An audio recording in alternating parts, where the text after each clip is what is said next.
Hey everyone, welcome back to That's WAC. We are going to be talking about WAC 110-300-0325, and that is creating a climate for a healthy child environment. Dino, seriously, as soon as I put record, you start that? Lie down, dog. Lie down. Lie down, dog.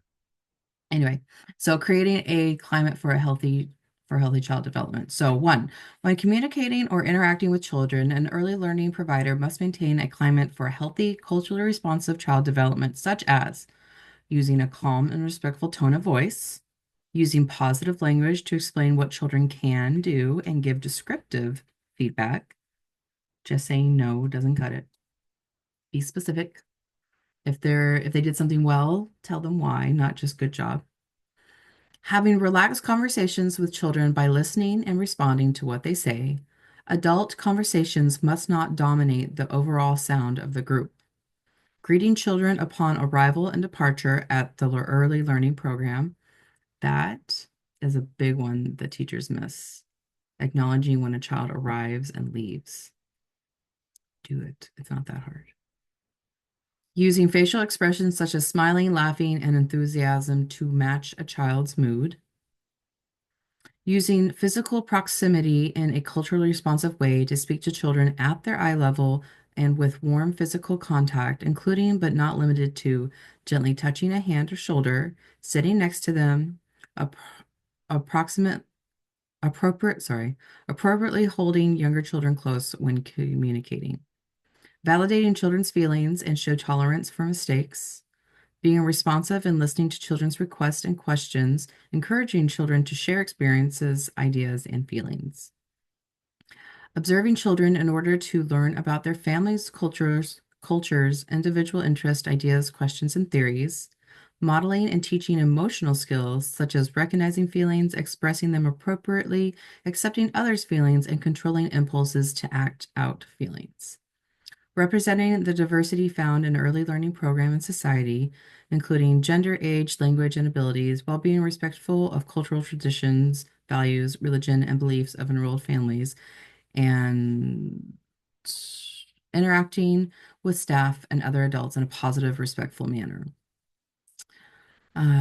Give children several chances a day to interact with each other while playing or completing routine tasks. Model social skills, encouraging socially isolated children to find friends, helping children understand feelings of others, and including children with special needs to play with others.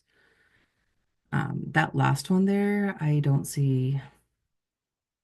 That one kind of makes me sad because there's a lot of times where, because it's hard to get a child with special needs to participate, they are often left out of things. So, like group time, they won't even teach. Some teachers, not all, good teachers will, but sometimes they just won't even try to get that child to come.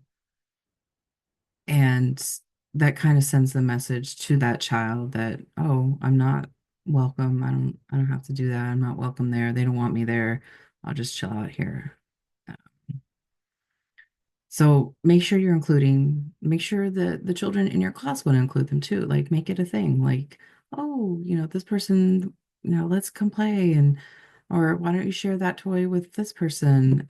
Just to make them feel, and I've seen children do it, like when you have a good teacher that teaches that and teaches that to the other children, like you'll see other children come up to that child with special needs and be like, "Do you want to play with me?" And they might be nonverbal and, just shake their head and be like, okay. Or they might say nothing. Sometimes they'll say nothing, but that child will just start playing with them.